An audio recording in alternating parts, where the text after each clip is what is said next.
আমাদের মাঝে উপস্থিত আছেন জেলা যুবদলের সাধারণ সম্পাদক সাইফুর রশিদ খন্ডুয়ার।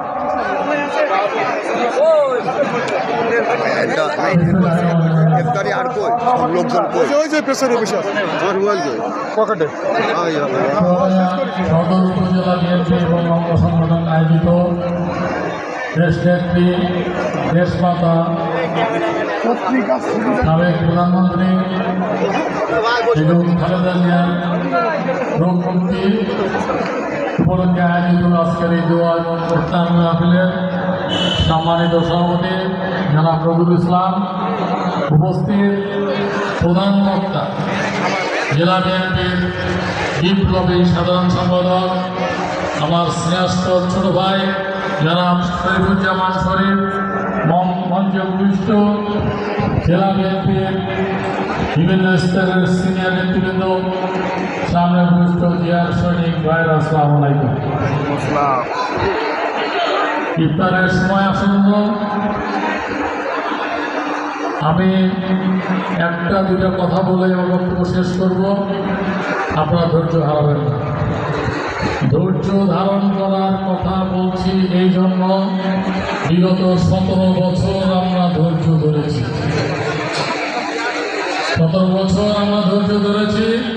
আপনারা দয়া করে যারা জিয়ার সৈনিক আমরা পরিচয় দিই, যারা আমরা বলি আমরা বিএনপি করি, যারা আমরা বলি বিএনপির অঙ্গ সংগঠনের নেতা কর্মী ভাই বোনেরা, ধৈর্য ধরলে সেটার ফলাফল ভালো হবে।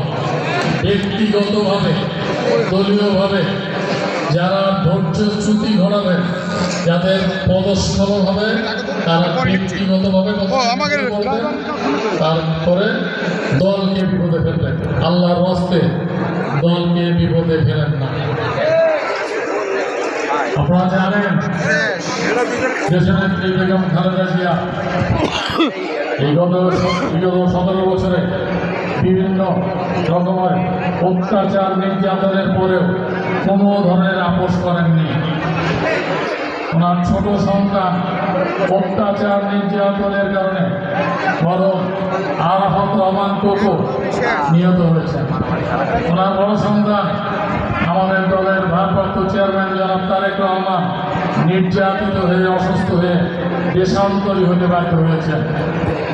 এত কিছুর পরেও যখন একজন সিনিয়র সাংবাদিক ওনার বাসায় যে 5ই আগস্টের পরে ওনার একটা ইন্টারভিউ নিয়েছিলেন, ইন্টারভিউয়ে সেই সাংবাদিক সাহেব জিজ্ঞাসা করেছিলেন যে সাবেক ফ্যাসিস্ট প্রধানমন্ত্রী শেখ হাসিনা আপনার পরিবারের উপরে যে অত্যাচার নির্যাতন করেছেন, এটার বিষয়ে আপনার কি বক্তব্য? উনি 3 সেকেন্ড নীরব ছিলেন, তারপরে বলেছেন আমরা ধৈর্য ধরেছি, যে কোনো অত্যাচার নির্যাতনের বিচার আল্লাহ করবে। উনি অভিশাপ দেন নাই এই জন্য যে আমাদেরকে সামনে ধৈর্য ধরতে হবে। ধৈর্য যদি আমরা ধরি তাহলে আমাদের যে অন্যতম প্রধান লক্ষ্য সেটা হচ্ছে একটি গণতান্ত্রিক বাংলাদেশ প্রতিষ্ঠা হবে এবং সেই গণতান্ত্রিক বাংলাদেশে আবারও বিএনপি দেশ পরিচালনার সুযোগ পাবে। এই আশার জন্যই আমরা ধৈর্য ধরছি। ভাইরা, সামনে ইফতার, একই কথার পুনরাবৃত্তি করতে চাই না। আপনারা যার যার ইমান ঠিক রেখে, আমি সহ আমরা যারা আছেন, আমরা ইমান ঠিক রেখে আমাদের যে প্রধান কাজ সেটা হচ্ছে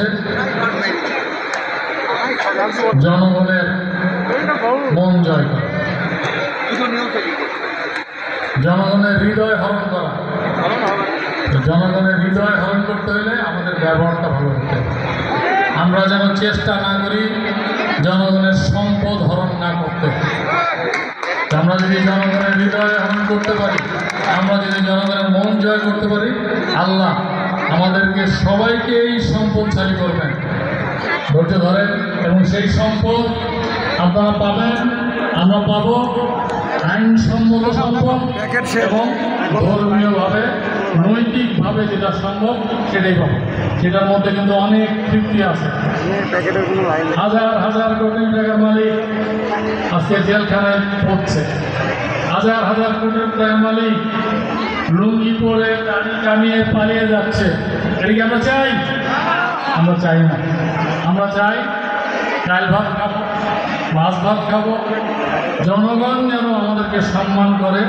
এই যে বিএনপির একজন কর্মী যাচ্ছে, বিএনপির একজন নেতা যাচ্ছে, যে আমাদেরকে ইজ্জত করে। দেশ নায়ক জনাব তারেক রহমানের সাথে একটা ভার্চুয়াল মিটিং হয়েছিল, যখন আমাদের নেতা জনাব শরীফুজ্জামান শরীফ জেলখানায় ছিলেন। তার কিছুদিন আগে ওনার সাথে একটা জেলখানায় শরীফ যাওয়ার পরে কিছুদিন পরে ওনার সাথে একটা বক্তব্য দিয়েছিলাম আমরা, একটা ভার্চুয়াল মিটিং। আমরা আমাদের বক্তব্য রাখার পরে উনি বলেছিলেন, বাংলাদেশে হাজার হাজার বাবু আছে, বাংলাদেশে লক্ষ লক্ষ শরীফ আছে, কিন্তু বিএনপির বাবু আর বিএনপির শরীফ সীমিত। তো এই বিএনপির বাবুকে এবং বিএনপির শরীফকে যেন মানুষ সম্মান করে, সেই লক্ষ্যে আমাদের কাজ করতে হবে। এবং শরীফকে আজকে যারা হেনস্থা করে গ্রেপ্তার করেছে, তাদের বিচার একদিন বাংলাদেশের মাধ্যমে হবে। ব্যক্ত করে আবার বলছি, আপনারা ধৈর্য ধরলে আমাদের দলের মঙ্গল হবে, আমাদের দেশের মঙ্গল হবে, এই আশা ব্যক্ত করে আমি বক্তব্য শেষ করছি। আল্লাহ হাফেজ। জিন্দাবাদ। বাংলাদেশ জাতীয়তাবাদী দল জিন্দাবাদ।